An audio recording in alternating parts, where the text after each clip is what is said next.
Welcome, everybody, to this edition of the Spartan Sports Report here on TV3. Ron Wally joins us tonight in place of Sam Harvey. Ron? Always fun to be here. Thanks for coming. And, of course, one of our regular guests, and very happy to have him, Athletic Director at CHS, Brent Duncan. Always excited to be here talking about Spartan sports. That's right. We're in full swing here.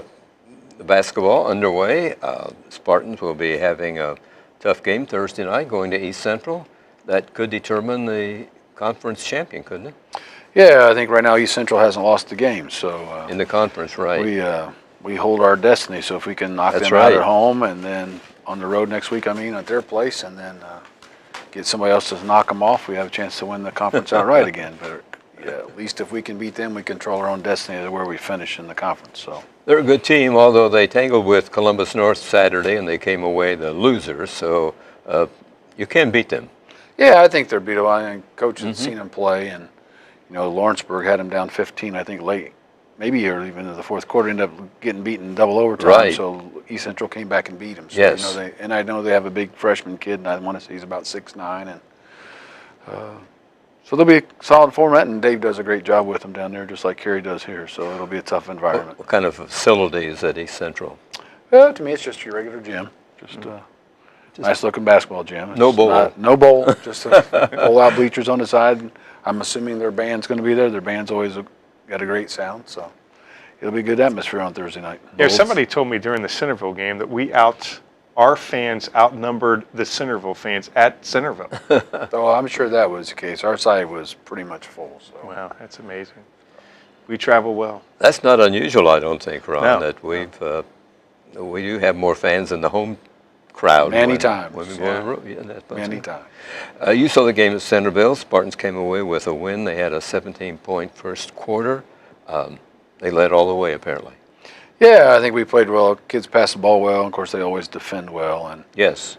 They have the Dupree kid, and I can't tell you all. They got a couple nice little freshman-looking kids or younger kids on the varsity. But, Kerry always schemes well and put a lot of pressure on their kids. And they knew the Dupree kid was a solid kid, so they kind of took him out. And he did a good job of getting the other kids involved in the first half, but we were able to clamp the defense down a little bit on him as the game went along and frustrated him a lot. Of course, if you remember, Dwayne Dupree, his brother, played here a few years back, so that's his younger brother playing at Centerville. A little bit bigger than what Dwayne was, but he's a nice-looking player. But yeah, the defense. Kids did a great job of shooting and passing the ball. And I think they held the Centerville to 3 points in the third quarter. yeah, I think we were up 32-16 or something at the end of at halftime or whatever it was, and it was like 48-19 at the end of the third quarter. So, how was the Spartan scoring? Pretty balanced? yeah, I think Garrett and Noah might have led us both with 11, so yes. it was pretty balanced all the way across. So nobody out really just stuck out. It's just a good team ball, a lot of good passing, and as always, solid defense. And as one guy standing on the end that had watched us play 2 years ago said it was the best passing team he'd ever saw 2 years ago. And I still say we passed it pretty well this year as well. So. Oh, there's no doubt. I mean, that's one of the things, Fran and I talk on the broadcast so much about the defense because that stands out. I mean, we're one of the best in the state, but really our ball control is something that just does not get enough credit. Well, you hear people talk, but you have to understand that nobody on the team's been told they can't shoot. Right. They all know when they're supposed to, and they all know what their rules and their roles are, and they're always looking for the best shot that they can get. So sometimes they pass up a few shots that you hear people yell, shoot, but there's times they understand that's not their best shot. Right. So they're always going to try to get the best quality shot we get, and sometimes that's going to take us 45 to a minute. But if you watch, we're pretty effective when we take that time and we get the right people with the ball. You talk about 45 seconds to a minute holding the ball. Somebody, and I forget who I was having the conversation with, but somebody was mentioned to me that I guess all you ADs had, because you and I have had the conversation about the shot clock. There's so much variables to it. Have to hire somebody. The installation of it all. But were you guys polled recently, and there was more in favor of a shot clock than not? Well, not that I'm aware. No meeting that I've been at. So unless they're having some secret meeting outside the AA, AAA, or the athletic directors meetings. But well, you know how conversations at McDonald's can go. As a coach, as a college coach once said, he hoped that the shot clock never came into the high school game because he said that's equating that to hunting. That's like telling the rabbit every 45 seconds he's got to come out and face the gun. So if your athletes are better than the athletes you're playing, then you're going to give them ball back to the team within every 45 seconds. The game's going to get lopsided. And you see that in football when you have those lopsided numbers. It'd be the same in basketball. And for a lot of teams to be successful, if you think of Jack Butcher, who coached at Lagodi forever, his style, 38, 36, 32, 29, and he won 700 or 800 some ball games. So. Right. But to me, that's just pure basketball. Right. Otherwise, you just want to see athletes run up and down the floor and shoot. And that's what some people like, but Right. is that really true basketball? I don't know. A shot clock decision would be a national thing. Yeah, I wouldn't think be it would a have to state. come, they would first pilot it with a few places, I'm sure, like they normally do. Right, but the state just The federation would make a recommendation, then the states would follow in line if Yes, that's what they came to. yes. So, no, I don't know of a coach that I've ever talked to that wants a shot clock. none that I know of, but Well, there yeah, might there's be a no few doubt. out there. Yeah, I'm sure there's no doubt Kerry would definitely be against the shot clock. I'm Absolutely. just saying from a fan's perspective and seeing how good our defense is, you want to reward the offense, by getting the ball to our guys as much as possible. But again, you're right. The other side of the coin is, we have to shoot every 45 seconds. So I see your point.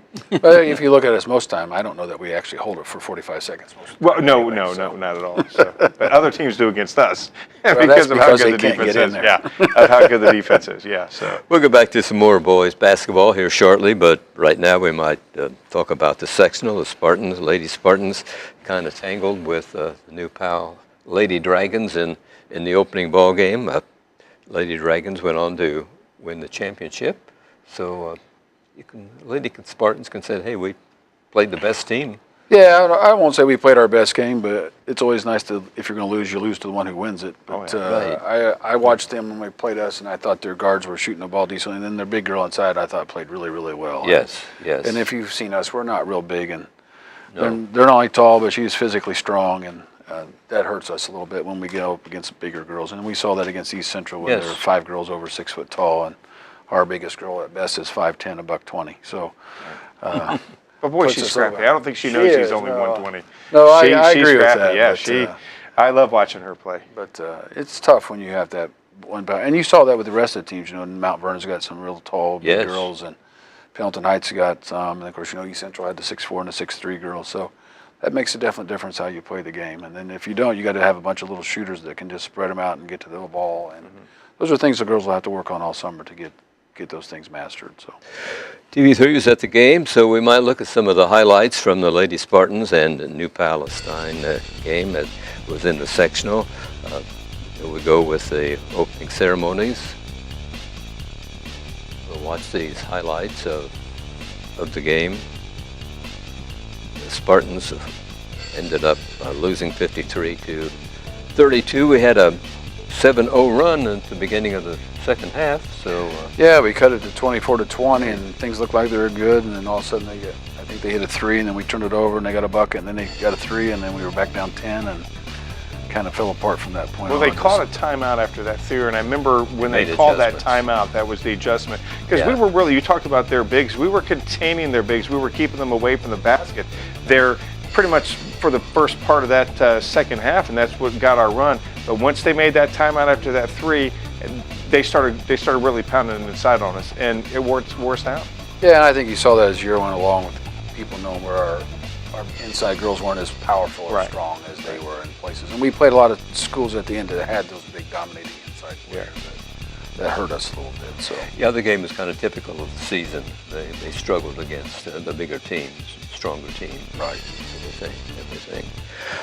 As we mentioned, New Palestine went on to win the championship game, so that made a change in the boys' schedule for Saturday of this week. Yeah, we were supposed to play at New Pal Saturday night starting at 6, and their AD asked me today if we'd be willing to move it. We talked about maybe starting in the afternoon about 2 or 3, but that puts a little stress on their ADs to come back after their morning Sure. game.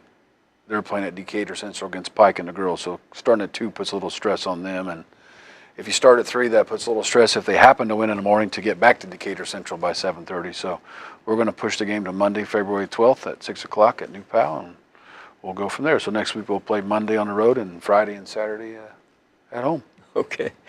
New Pal, the way girls, home, I think. Yeah. they drew a tough opponent in the regional.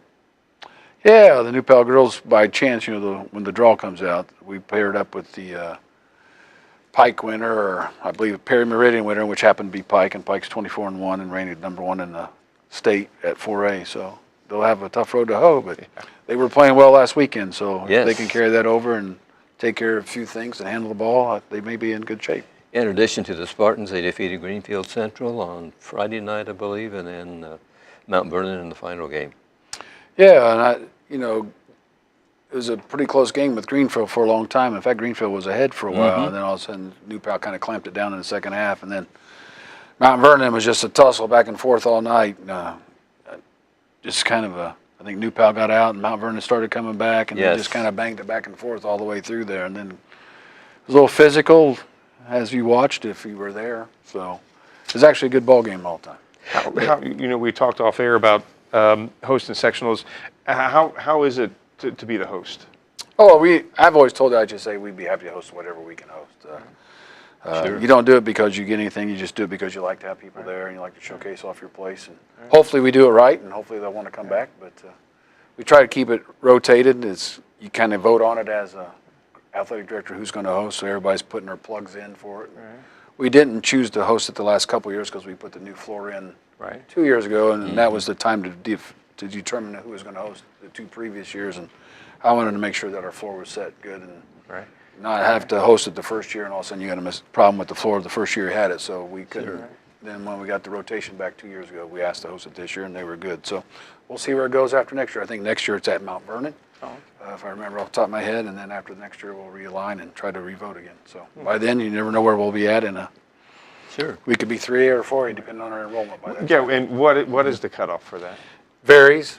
Because every time a school comes in at the bottom, cut lines get longer. Oh, wow. People's enrollments come up and go down. So, Newcastle dropped about 50 kids, so they went down to 3A this year. And who knows where we'll be at in 2 years with enrollment-wise. So.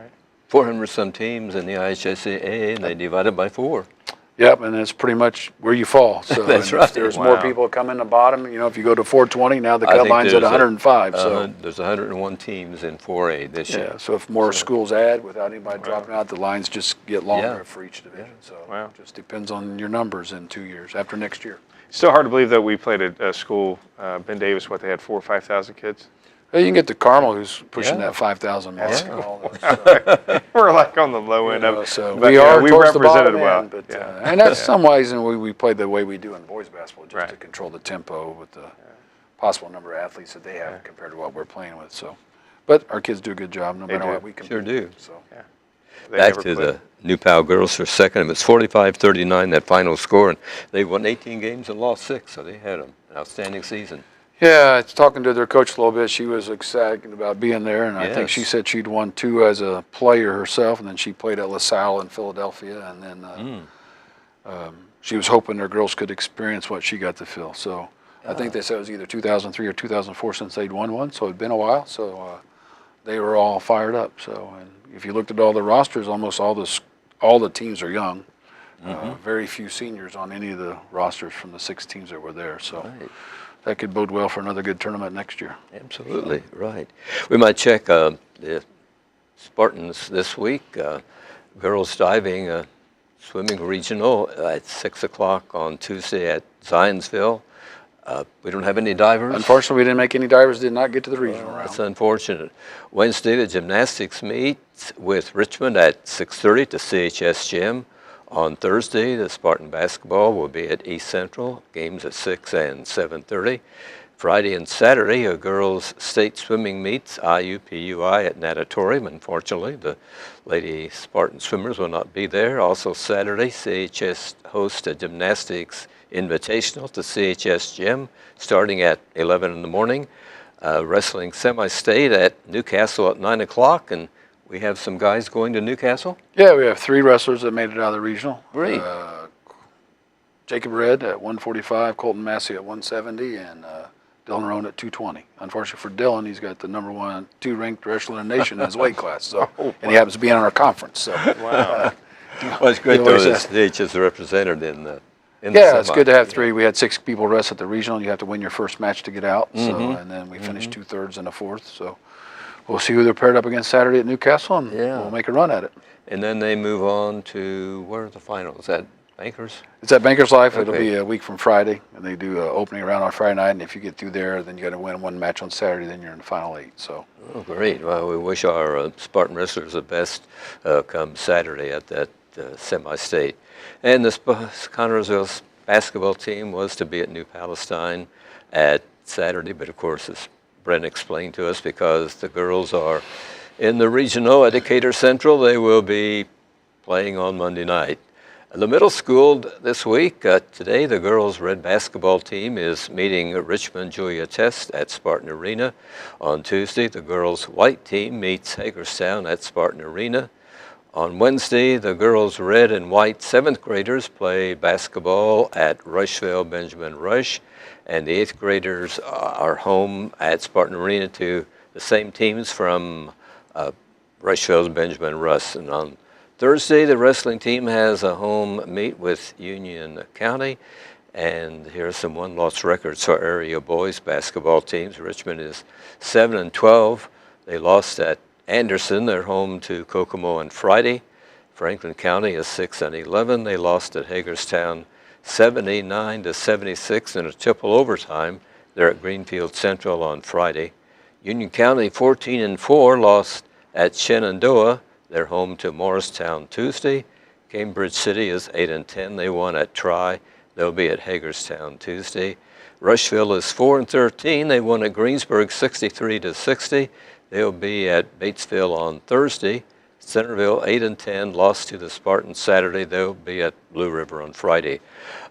Rushville got a conference game over Greensburg. Yeah, I'm assuming that one counted as a conference. I never know if they play each other twice or not, but I don't think Rushville and Greensburg I think play it's a each other conference twice, game. so I think so. That's probably a little bit of an upset there. I think Greensburg's a so. solid team, and, I think so. Yeah, I think because that's their second loss in the conference, if I remember right, for Greensburg. So They're that 4-2. that bodes well for us if we can knock the Trojans off and control your own destiny. And maybe Greensburg has to yet play East Central. So Hope they do. that'll be a good ball game. And if we get lucky and Greensburg can beat them, we could be at the top by ourselves again. East Central 3-0, the Spartans 3-1, Greensburg's 4-2, Batesville 3-2, and then Rushville, Franklin County, Lawrenceburg, and South Dearborn follow. So that's how the conference is doing, and the Spartans can knock off the Trojans Thursday. That'll be a big Well, plus. as Kerry said, you're driving your own bus right now. As long as we continue to win, we control where we finish. Even though we got East Central on Thursday, you still got, throw the records out when you play Franklin County. Absolutely, it's a rivalry. And Lawrenceburg's had a good year this year, and I think they have a big kid. It's about 6'9", freshman kid. So it'll be a tough haul down at their place. So. East Central has an offensive average of 54.7, defensive average 48.7, and compare that to the Spartans with an average of 50 points per game and 39.8 defensive. So, well, Kerry will preach defense forever. Yes. So, if you've watched us play, you understand that. And our fans have come to appreciate that. I mean, it's it's again we've covered them the entire time that Kerry's been here for all the 9 years, and defense has been number one. But these past couple of years, they've just gotten better and better and better. And we don't have some height. You would think a good defense would have some height. We don't have the height as we've had in the past, but we are still good. These kids are like glue.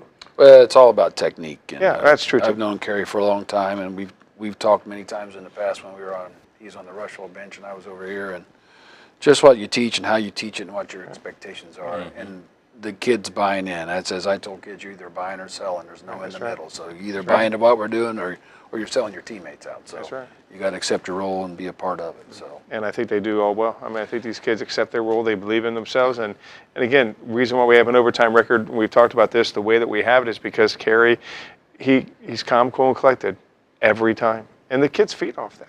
Yeah, you're right. It's just an expectation of what's expected right now. And the middle school and the elementary teams where they have some, they all have the fabulous records.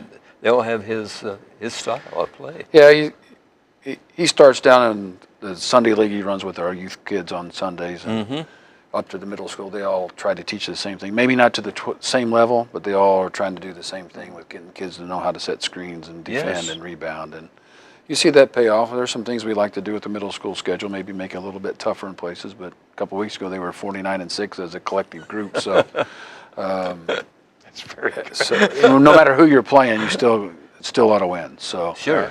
And, once you get your system in place, and it took him a few years to get it going the way you like to have it going, and it's interchangeable right now with kids that are on the bench that understand their role and can come in and accept what they need to do. And hopefully that's what all of our programs will become like, and push to strive at the same success right now that we're having with basketball.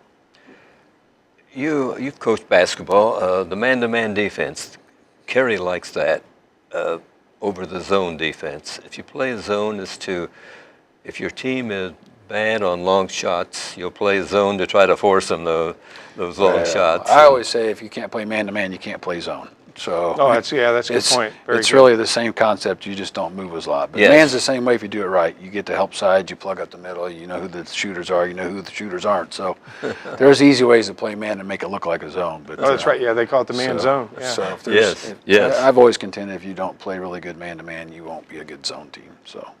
No, I agree with that 100%. Absolutely. And one good thing, again, what we talked about the defense with them, you talked about technique, fundamentally sound the way that they box out.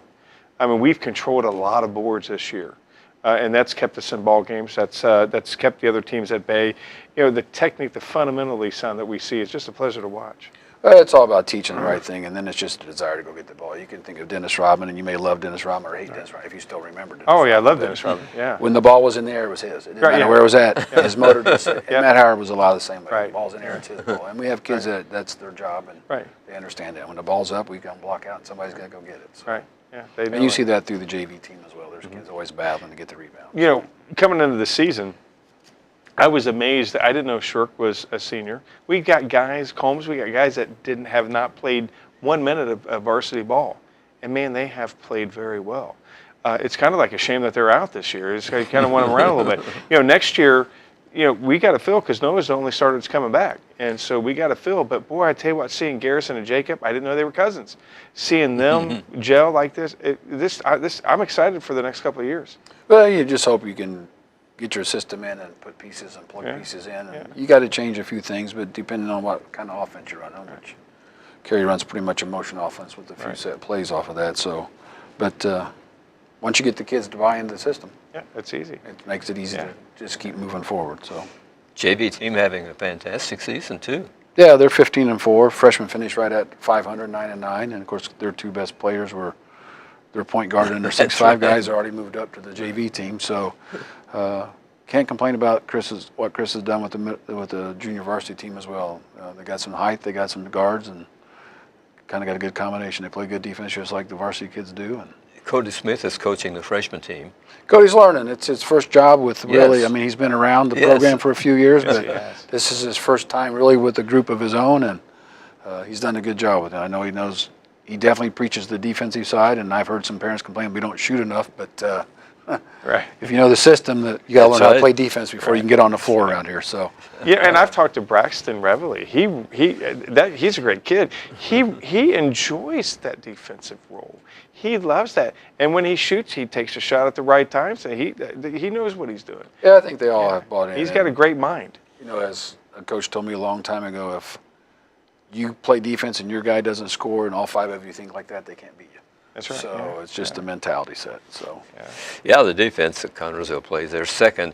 They got knocked out of first place in 4A by Jay County by a tenth of a point or something as far as the team that gives up the fewest points in a game. And Connersville like 39-2 and Jay County's 39-8 or something like that. Well, if you go back even when we played Jay County, they were never high-scoring affairs. So that system's kind of been in place long. When I was student teaching at Delta many, many years ago, they were still scoring in the 38s and the 40s at Jay County. So that's kind of been their system for a long time as well. So. Have they had the same coach for a long time? No, it's changed. There was a Baumholt, and I want to say that the guy be a friend last name was Black, but there's been a couple, three different coaches in that time. So, but they've kind of all adopted that.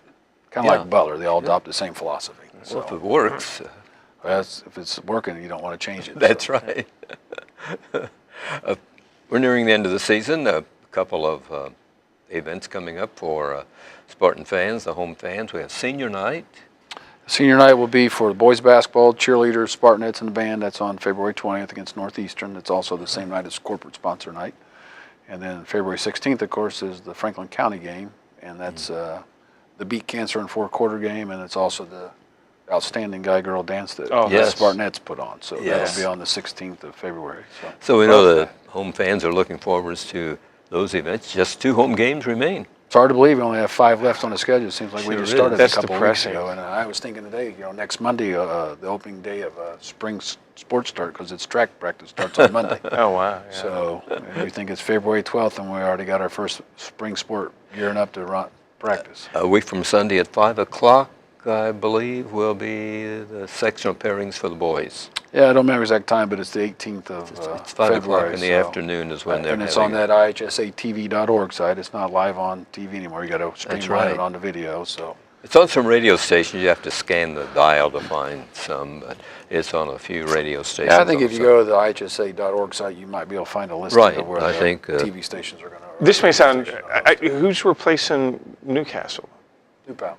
Oh, New. It's the same. schools. Same six schools. for the Okay. boys as there are for Okay. the girls. So Okay. All right. the section will be at Richmond this year. Right. so. Yeah.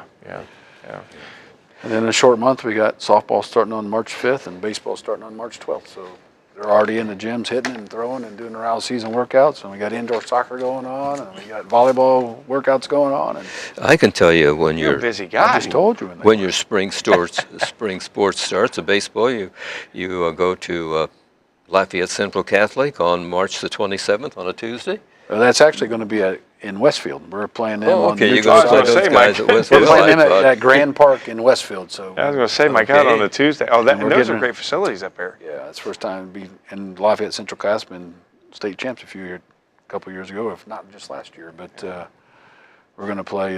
We probably have a doubleheader softball possibly on March 31st. That's probably not on your schedule because we just inked the deal probably yesterday today. in I've got discussions. to softball March 31 at Franklin County.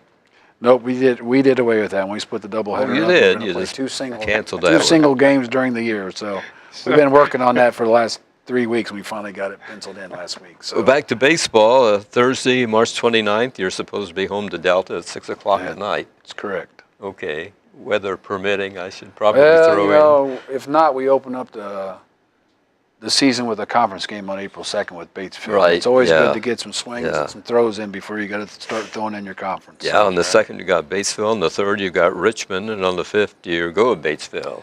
Yeah, it'll be a little different than baseball this year. We're going to play home and away with each of the conference schools. We set Okay. it up last year, so we'll play at one place on Monday. We'll turn around and play at the other place on Thursday, and then while we're playing the varsities those places, the JVs are also playing those same nights. So Good we're deal. trying to simplify the Yeah, pitching sounds has changed so much, so we had to work a little bit on the pitching schedule to make our pitchers last and Right. get them where we need them. So And track, March the 3rd, you go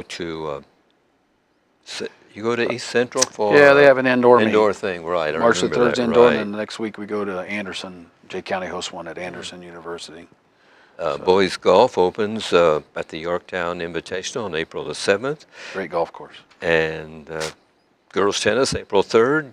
Greensburg comes to Connersville, I think.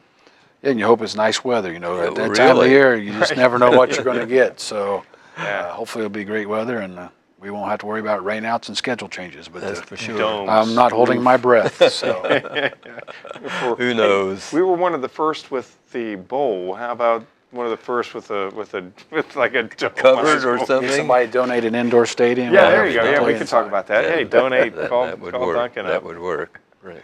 Well, as always, it's good to have you with us. Pleasure to be here to talk to you guys and talk Spartan sports. It's Spartan sports, it's a way of right. life for my family and I. I love it. So So the big thing this week is Thursday night at East Central conference game in basketball.